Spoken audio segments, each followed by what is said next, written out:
Hello friends, आज हम पढ़ेंगे हीमोपोएसिस के बारे में। ब्लड हमने डिस्कस किया हुआ था, इससे आगे हम जानते हैं हीमोपोएसिस क्या है। Haemopoiesis is a general term form production of blood cells from haemopoietic stem cell. एक जनरल सा वर्ड है हीमोपोएसिस, जो कि ब्लड सेल जो हीमोपोएटिक स्टेम सेल होती हैं, जहाँ से ब्लड के सारे फॉर्म आरबीसी डब्ल्यूबीसी इंक्लूड होते हैं, यह कहलाता है हीमोपोएसिस। स्टेम सेल से डेवलप होता है, स्टेम सेल से जर्मिनेशन होते हैं इसके। इसमें जो चीज़ें इंक्लूड्स होती हैं आगे हम पूरी चैप्टर में डिस्कस करने वाले हैं। इरिथ्रोपोएसिस, फर्स्ट जो है इरिथ्रोपोएसिस के बारे में जानेंगे। दूसरा जो शब्द है ल्यूकोपोएसिस और तीसरा है थ्रोम्बोपोएसिस। ये तीनों का डिस्कशन हम करेंगे, इरिथ्रोपोएसिस, ल्यूकोपोएसिस और थ्रोम्बोपोएसिस। साइट्स ऑफ हीमोपोएसिस, कौन कौन से साइट्स किस तरीके से इनका मैचुरेशन होता है। Third week of intrauterine life area vasculosa of yolk के वस्कुलोसा एरिया में third week of intrauterine life का जब डेवलप होता है, इस दौरान जो है हीमोपोएसिस जो है डेवलपमेंट होता है। In liver and spleen, liver और स्प्लीन की यदि हम बात करें तो third month of intrauterine life, liver और स्प्लीन में इनका जो मैचुरेशन है साइट्स हैं third month of intra uterine life के दौरान। और बोन मैरो में जो है fifth month of intra uterine life after birth, 5वें मंथ में intra uterine life and after birth bone marrow में। तीन एरिया है, एक तो third week of intra uterine life के दौरान वस्कुलोसा ऑफ योग में, दूसरा लीवर और स्प्लीन और तीसरा जो है बोन मैरो। ये तीन कंडीशंस हैं साइट्स ऑफ हीमोपोएसिस के लिए। इसके लिए एक ग्राफ के माध्यम से यहाँ शो किया गया है। एक तो है गेस्टेशन पीरियड्स, जो मंथ को इसे नीचे की तरफ डिस्क्राइब किया गया है, और ऊपर की तरफ है हीमोपोएटिक एक्टिविटी। इसमें जो येलो लाइन दिखाई दे रही है जो है योग सैक के लिए, अभी जो हमने देखा। इसके पश्चात जो ग्रीन कलर की लाइन दिखाई दे रही है लीवर सेल्स के लिए है। जो ये सी लाइन दिखाई दे रही है स्प्लीन के लिए है, और एक जो लाइन है ये बोन मैरो के ग्रोथ के लिए। तो इस दौरान जो है ये सभी जो है हीमोपोएटिक स्टेम सेल्स के ग्रोथ को रिप्रेजेंट कर रही हैं। बोन मैरो में यदि हम बात करें, red marrow active found inside all bones till the age of 20 years. 20 years के एज में जो है ऑल बोन्स के में एक्टिव फॉर्म में पाए जाते हैं। Most of it replaced by yellow marrow, जो कि पहले येलो मैरो होते हैं, बाद में। Adult pattern of marrow distribution, cranial bones, vertebrae, pelvic bones, ribs, sternum, upper ends of femur and humerus. तो adult pattern of bone marrow distribute कहाँ कहाँ देखने को मिलती है बोन मैरो, क्रेनियल बोन्स में, वर्टिब्री में, पेल्विक बोन में, रिब्स में, स्टर्नम में, upper ends of femur and humerus.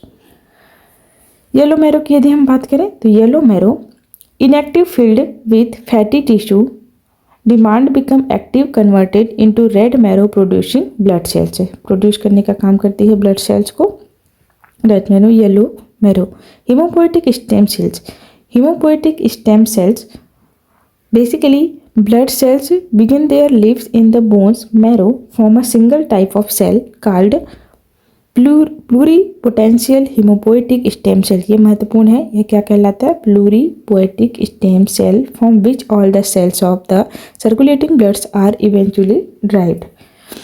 As these cells reproduce, जो hemopoietic stem cells होती है इसके small portion of them remain exactly like the original pluripotential cells and it's retained in the bone marrow to maintain a supply of this, although their number diminish with age.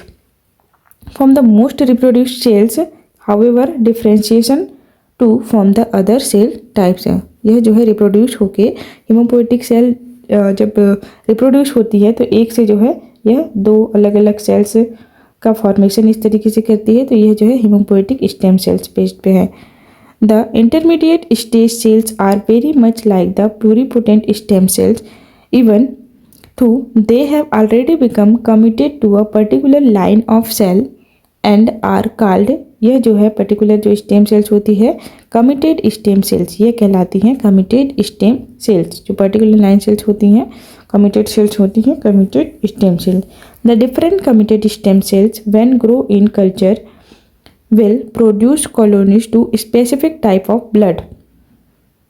A committed stem cell that produce erythrocyte, महत्वपूर्ण नाम है जो है erythrocyte, is called colony forming unit erythrocytes and the abbreviation CFUE is used designate the type of stem cell. Likewise, colony forming units that form granulocyte and monocyte have the designation CFU, GM and so forth. तो ये सभी जो है इनके द्वारा germinate किए जाते हैं। आगे के डायग्राम में इसे समझने का प्रयास करेंगे। Growth the reproduction of different stem cells are controlled by multiple proteins called growth inducer, जिसके माध्यम से ये जो सेल्स हैं ये कंट्रोल्ड होती हैं वो कहलाती हैं growth inducer cell, growth inducer के नाम से जानी जाती हैं। 4 major growth inducer have been described each having different character. जो 4 जो है मेजर ग्रोथ इंड्यूसर देखेंगे। One of this interleukin 3 promotes growth and reproduction of virtually all the different types of committed stem cells, whereas the others induced growth of only specific types of cell. The growth induced promotes growth but not differentiation of the cells. जो growth inducer promotes होती है वो growth करती है but not differentiation of the cell. यह जो है cell के डिफ्रेंशिएशन के लिए रिस्पॉन्सिबल नहीं होती हैं, यह केवल और केवल सेल के ग्रोथ के लिए रिस्पॉन्सिबल होती है। यही वजह है कि इनका जो नाम है ग्रोथ इंड्यूसर्स हैं। This is the function of another set of proteins called differentiation inducers. Each of these cause one type of committed stem cells to differentiate one or more step toward a final adult blood cell. यह जो है क्या कहलाती है? Final adult blood cell differentiation inducer cells. Formation of the growth inducers and differentiation inducers itself controlled by factor outside the bone marrow. For instance, in the case of erythrocyte RBC जो red blood cells हैं, इस condition में यह जो है growth inducer differentiation का कार्य करती हैं। Exposure of the bloods in the low oxygen of a long time result in growth in induction differentiation and production of greatly increase number of the erythrocytes.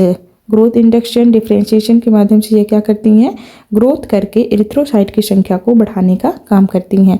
In the case some of the white blood cell WBC cells की अगर हम बात करें, WBC cells में infectious disease cause growth differentiation and eventual formation of specific types of white blood cells that are needed to combat which infections. Haemopoietic, यहाँ से आपको समझ में आने लगेगा कि जो स्टेम सेल्स है प्लूरीपोटेंट सेल्स के रूप में जानी जाती हैं। या 2 टाइप्स में डिवाइडेड रहेंगी, एक तो प्लूरीपोटेंट और दूसरा committed to produced blood cells को प्रोड्यूस करने के लिए एक स्टेम सेल, और दूसरा जो है प्लूरीपोटेंट सेल्स के रूप में। इसके बाद जो स्टेम सेल्स हैं प्लूरीपोटेंट, ये RBC, ग्रेन्युलोसाइट, मोनोसाइट, प्लेटलेट्स के फॉर्मेशन में रिस्पॉन्सिबल होंगी। यह जो है इनका निर्माण करती हैं। Stem cells committed to produce blood cells जो होती हैं फॉर्मेशन ऑफ लिम्फोसाइट्स का फॉर्मेशन करती हैं लिम्फ में, तो यह जो है committed to produce blood cells हैं। यह डायग्राम जो है सबसे महत्वपूर्ण है। यहाँ आप समझ पाएंगे कि सेल का जो डेवलपमेंट हमने देखा वो किस प्रकार से डिवाइडेड है। सबसे पहले यह जो है pluripotent haemopoietic stem cell PHSC pluripotent stem cells, यह जो सेल्स हैं ये किस तरीके से जर्मिनेट होंगी? प्लूरीपोटेंट स्टेम सेल्स जो हैं ग्रो करके कॉलोनी फॉर्मिंग यूनिट स्प्लिन का फॉर्मेशन करती हैं। नीचे की तरफ जो प्लूरीपोटेंट स्टेम सेल है यह लिम्फॉइड स्टेम सेल्स में भी डिवाइडेड होती हैं। लिम्फॉइड स्टेम सेल्स यह जो है T लिम्फोसाइट और B lymphocyte, T lymphocyte thymus और B लिम्फोसाइट बोन मैरो, दोनों मैच्योरेशन साइट्स में जो है डेवलप करते हैं लिम्फोसाइट स्टेम सेल्स। स्ट्रक्चरल अगर आप देखें थोड़े से डिफरेंस दिखाई दे रहे हैं इसके लिगेंड साइन में। T लिम्फोसाइट प्रेजेंट है व B लिम्फोसाइट, दोनों जो सेल्स हैं लिम्फॉइड स्टेम सेल से जर्मिनेट होती हैं। जो प्लूरीपोटेंट हीमोपोएटिक स्टेम सेल्स हैं यह जो है कॉलोनी का फॉर्मेशन करती हैं यूनिट स्प्लिन में, और CFUB colony forming unit blast और CFUGM colony forming unit granulocyte तथा मोनोसाइट। इससे आप समझ सकते हैं कि यह जो है एक यूरिथ्रोसाइट सेल्स का फॉर्मेशन करेगी, ग्रेन्युलोसाइट मोनोसाइट्स का सेल का, और साथ में मेगा कैरियोसाइट सेल का फॉर्मेशन करती हैं। ग्रेन्युलोसाइट्स में शामिल होते हैं न्यूट्रोफिल्स, इओसिनोफिल्स, बेसोफिल्स। मोनोसाइट्स में मैक्रोसाइट्स प्रेजेंट होते हैं। मेगा कैरियोसाइट्स में प्रेजेंट होते हैं प्लेटलेट्स सेल्स। तो ये जो है डिफरेंट जो सेल की वेराइटीज आपको दिखाई दे रही है इस एरिया में, ये सभी का डेवलपमेंट हिमेटोपोएटिक स्टेम सेल के माध्यम से होता है। पहला ग्रेन्युलोसाइट, न्यूट्रोफिल्स, इओसिनोफिल्स, बेसोफिल्स, साथ में मैक्रोसाइट्स। मेगा कैरियोसाइट्स में प्लेटलेट्स, टी सेल और बी सेल इस सेल्स में डिवीजन का कार्य करती हैं। Pluripotent haematopoietic cells. Cell renewal की यदि हम बात करें, progenitor cells in between committed stem cells and blast cell. यह जो है डिवाइडेड होती है between committed stem cells and blast cells में। कौन से सेल्स? Progenitor sales. प्रो का मतलब ही होता है प्राइमरी सेल्स। स्टेम सेल्स जो होंगी वह जो है कमिटेड होती है स्टेम सेल्स और ब्लास्ट सेल्स के लिए। एग्जाम्पल है progenitor of erythrocytic series, blast cells. Blast cells का डिस्कशन यदि हम करें, immature cells found in the early stages of development, normally not found in the peripheral blood but only in the bone marrow. जो blast cells हैं immature cells होती हैं और यह जो है अर्ली स्टेज ऑफ डेवलपमेंट, जो डेवलपमेंट के फेज में अर्ली स्टेज होते हैं उस समय जो सेल्स पाई जाती हैं ब्लास्ट सेल के नाम से। Not found in peripheral blood but only the bone marrow. या पेरिफेरल ब्लड सेल्स में प्रेजेंट नहीं होती, केवल और केवल बोन मैरो में प्रेजेंट होती हैं blast cells. Examples erythroblast, myeloblast, megakaryoblast, lymphoblast और मोनोब्लास्ट। ये सभी जो हैं ब्लास्ट सेल्स के एग्जाम्पल्स हैं। प्लूरीपोटेंट सेल्स जो है मिलॉइड स्टेम सेल्स में डिवीजन और lymphoid. Pluripotent cell two types में डिवाइडेड होंगी, एक है मिलॉइड स्टेम सेल्स और दूसरा है lymphoid stem cells. Myeloid stem cells division करके यह जो है अलग अलग सेल्स का फॉर्मेशन करती है। जो प्रोजेनाइटर सेल्स है CFU-GEMM, यह जो है BFUE, BA, CFU, यह जो है आगे जाके इरिथ्रोसाइट्स का फॉर्मेशन करती हैं। ब्लास्ट सेल मैच्योर सेल्स हैं। मैच्योर सेल्स जो प्रोजेनाइटर सेल्स हैं ये सभी जो है प्रोजेनाइटर सेल्स के लिस्ट हैं। इसके पश्चात आगे जब ये डेवलपमेंट करती हैं तो यह बटी हुई होती हैं। जो सेल्स मिलॉइड सेल्स हैं, मिलॉइड सेल्स इरिथ्रोसाइट मैच्योर सेल के रूप में, बेसोफिल्स जो ऊपर देखा हमने, बेसोफिल्स, इओसिनोफिल्स, मोनोसाइट्स व न्यूट्रोफिल्स में डिवाइडेड रहती हैं। साथ ही जो लिम्फॉइड सेल्स हैं ये टू टाइप्स में, टी लिम्फोसाइट और बी लिम्फोसाइट्स में डिवाइड होती हैं। अगला है इरिथ्रोपोइसिस, जेनेसिस ऑफ आरबीसी। किस तरीके से जेनेसिस करती हैं आरबीसी में? इरिथ्रोपोएटिक सेल्स। इरिथ्रोपोएटिक सेल्स जो है first cell that can be identified as belonging to the red blood cell series in the proerythroblast. जो फर्स्ट जर्मिनेटेड सेल्स होंगी उन्हें किस नाम से जानेंगे आप? प्रोइरिथ्रोब्लास्ट। Under appropriate stimulation, large number of these cells are formed from the CFUE stem cell। जो हमने ऊपर डायग्राम में देखा CFUE stem cells, यह जो है इसका फॉर्मेशन करती हैं। Once the proerythroblast has been formed, it divided multiple times, eventually forming many mature red blood cells. The first generation cells are called basophil erythroblast. जो पहली जनरेशन की सेल डेवलपमेंट के दौरान बनती हैं वो कहलाती हैं basophil erythroblast. Because they stand with basic dyes, the cell at this time has accumulated very little hemoglobin. In the succeeding generation, the cells become filled with hemoglobin to a concentration of about 30%. The nucleus condenses to a small size, and its final remnant is absorbed or extruded from the cells. At the same time, the endoplasmic reticulum is also reabsorbed. The cell at the stage is called of reticulocytes because it still contains a small amount of basophilic material.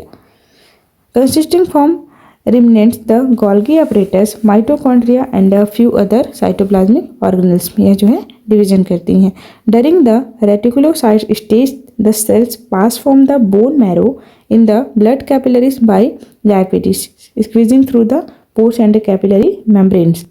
The remaining basophilic material in the reticulocytes normally disappear within 1 and 2 days, 1 and 2 days में ये जो है normally disappear होती हैं and the cells is then a mature erythrocytes. Because of the short life of the reticulocytes, their concentration among all the red cells, the blood is normally slightly less than 1%. Genesis देखिए इसका, यह जो है pro erythroblast का formation करती हैं, then basophilic erythroblast आगे चल के जो है यह बनाती हैं पॉलीक्रोमेटोफिल इरिथ्रोब्लास्ट का formation, then orthochromatin erythroblast, reticulocyte, then बनता है इरिथ्रोसाइट। इसी फेज को जो है समझाया गया है। यह जो है अलग अलग ये फेज जो है ये इंपॉर्टेंट है कि ये किस तरीके से आरबीसी का जेनेसिस होता है।